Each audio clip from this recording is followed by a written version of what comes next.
Hi, I'm Marta Waller. I'm here with Dr. Joe Haraszti. Hi, Joe. Hi, Marta. Big topic. You are one of the great anti-marijuana use crusaders, and yet we have a topic tonight that says there is a time when using marijuana is actually okay. Yes. Tell me about it. All right. Well, as you know, when the California legislature first considered approving medical marijuana, I went on record on KTLA and a number of other TV stations, and I spoke out against the legalization of medical marijuana. I felt that it would be just a way to divert drugs, and there would be a whole cottage industry mushrooming, and kids would be able to get marijuana easily, and it will cause tremendous harm to young lives. And I think history has proven me correct. Now, having said that, I also feel that there are potential uses, medical uses, for which marijuana is and has been found to be very effective. And again, even back then when I was against the legalization of medical marijuana, I said that in certain situations, such as someone who suffers from cancer, where they, because of chemotherapy, they're having tremendous nausea, vomiting, they're losing weight because they cannot keep anything down, in that setting it is fine, and marijuana works great. But even then, I was against smoking marijuana because it is terrible for your lungs. And if you got cancer, I mean, why do you need to also destroy your lungs at the same time? I mean, there's nothing, or very few things that are more harmful to your lungs than inhaled marijuana. It's an acrid, bitter smoke. It has tremendous amount of tar, and it can cause more problems than actually cigarette smoke and the tar and the nicotine that's associated with that. So, having said all that, there's actually marijuana tablets available, which is called Marinol, and has been available for a number of years.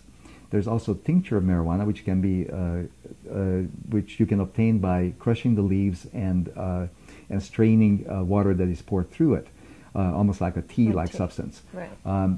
But the smoke of the marijuana is really still quite toxic. The other thing that should be mentioned is that marijuana smoke contains 59 other alkaloids, and we don't know what all they are. Now, it may be that some of the medical aspects or some of the therapeutic aspects could be related to what's contained in the smoke, which is 59 other alkaloids, or not just the smoke, but also if you strain it, or you bake it in cookies or whatever. Mm-hmm. So Marinol itself, or delta-9 THC, may not be the active ingredient for some of the effects, and obviously most likely are not. But having said that, we have just found out that there's perhaps one other indication for which medical marijuana or marijuana may be very useful, and that is in the case of this 12-year-old boy, Ryan Mendoza, who was suffering from PANDAS syndrome, which is a mouthful, but it stands for Pediatric Autoimmune Neuropsychiatric Disorder Associated with a Streptococcal Infection, hence PANDAS, P-N-D-A-S. It's an acronym. And I have seen several cases of this. It usually happens or occurs in small children who have been exposed to a particular variety of streptococcal infection, and as a result of that developed a severe obsessive compulsive disorder, which is unlike any or the most severe OCD that I have ever seen. And these children really suffer, and the usual OCD medications barely scratch the surface of their symptoms.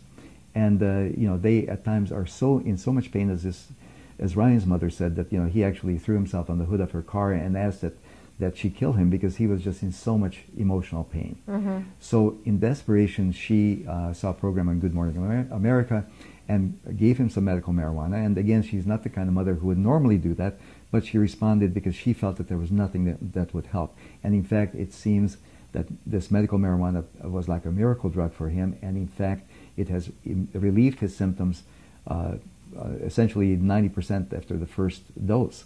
Since then, he's been taking the marijuana tablets, the Marinol, and occasional tincture of marijuana, and his symptoms have been tremendously relieved. So what I can say about this is, if this is true, and again, this is just an anecdotal report, there have been no double-blind studies, so obviously we need to study this further, but if this holds up, it would be a tremendous boon for the treatment of something that is truly incapacitating and disabling for a large number of our children. And just like you were saying, that this is one of those situations where it isn't so much the drug as it is the recreational use or the way it is used. Heroin is useful as a pain medication when it's dosed appropriately, right. or cocaine when it is dosed appropriately. It's when it crosses over into recreational use and addiction, that it becomes a problem. Right. Exactly. I mean, as we had discussed in a previous segment, dihydromorphone or Dilaudid is very, very closely related to heroin, and yet we'd be, people who have postoperative pain, they would be suffering tremendously had it not, did we not have Dilaudid or hydromorphone in our therapeutic armamentarium. So there's nothing inherently wrong with heroin or hydromorphone or morphine or its congeners, except that it is misused, it is diverted for various non-medical uses, and hence it costs a lot of people their lives and their ability to function and so forth. Now, the same way with medical marijuana, if it's used exactly as it's intended, it's a great drug. But if it's diverted, it can cause in a young person losing all their motivation, the ability to do things that they want to do. It interferes with all aspects of their life. They become addicted. And marijuana addiction is one of the most difficult things to kick. Now, one of the things I think we should talk about before this is when parents hear things, they hear streptococcus or they hear strep. Right. What kind of infection are we talking about before, parents hear strep and they panic and they think, wow, is this coming around the bend to my child? Well, okay, there are several pathogenic strains of streptococcus. The pathogenic streptococci come from the group A beta hemolytic streptococci, and this was discovered by René Dubos many years ago. He won the Nobel Prize for his discovery in the 60s. I know this because I took care of him when I was a medical intern at the New York hospital, where he suffered, oddly enough and ironically enough, from one of the very bacteria that he helped discover.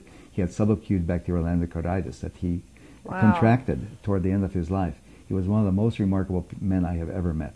Anyway, having said that, beta hemolytic strep has several pathogenic groups, and again, it's been about 30 years since I studied this in great detail, but there are several of them, including number 4, 49, and Red Lake, among others. I still remember it from 30 years ago. But anyway, these are some of the pathogenic strains. And again, I don't know which one causes the panda syndrome, but it is one of them. Now, in the old days, we used to get streptococcal nephritis or glomerulonephritis, where people could develop kidney failure as a consequence. Again, we seldom see that anymore. Also, rheumatic heart disease, which is it causes vegetation on the heart valves. And for many, many years, we had problems with rheumatic fever, but now we hardly ever see it anymore because there's vaccines and because we no longer seem to be as susceptible. There's a herd immunity that we have developed over time. But back 30, 40 years ago, I'm dating myself, when I was just fresh out of medical school, it was a big, big problem. And people had to undergo open heart surgery to have valves replaced, and also they were on dialysis because of the after effects of glomerulonephritis, streptococcal glomerulonephritis. Now, panda syndrome basically attacks the brain, and hence the problem with OCD. And OCD we know is caused by a wiring problem within the brain. So the streptococcus, this particular infection, actually causes some short-circuiting, not unlike what we see, for example, in MS, except it's very limited to a particular area of the brain that results in OCD symptoms. But parents don't have to be worried that if their child gets strep throat, this is going to happen to them. No. This is fortunately very rare. So I don't want anyone to jump to the conclusion, oh, gee, my child just caught strep throat, and is this going to happen? This is very rare, but I'm telling you, if it does happen, I am so glad that we have something to offer.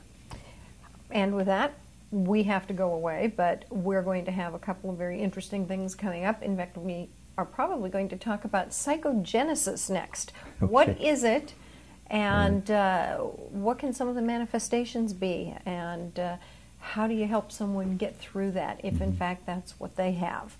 So until then, I'm Marta Waller. And I'm Dr. Joe Haraszti. Thanks for watching. We'll see you next time.